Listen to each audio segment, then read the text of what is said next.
Depuis cet avion de reconnaissance, se dresse la ligne de front des incendies. Des nuages de fumée dans lesquels les Dash et les Canadair se feraient un passage. Au sol, ici à Landiras, le feu grignote mètre après mètre. 12 800 hectares ont déjà brûlé. Depuis une semaine, les pompiers se battent. Il faut plus de moyens. Nous aurons effectivement également des moyens aériens au cours de la journée sur l'ensemble des feux, avec, selon la nature de ceux-ci, une présence ici ou une présence à Landiras, ou les deux, ou malheureusement s'il y a des feux dits naissants.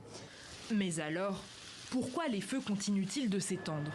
À la Thèse de Buch, 6 500 hectares ont déjà brûlé.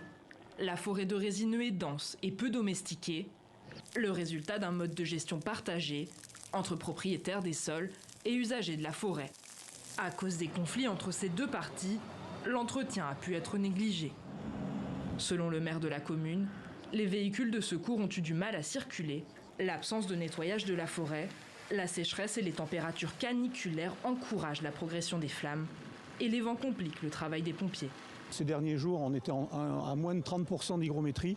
Là, avec ce vent d'ouest, l'hygrométrie remonte. C'est une relative amélioration de la météo sur ce plan-là.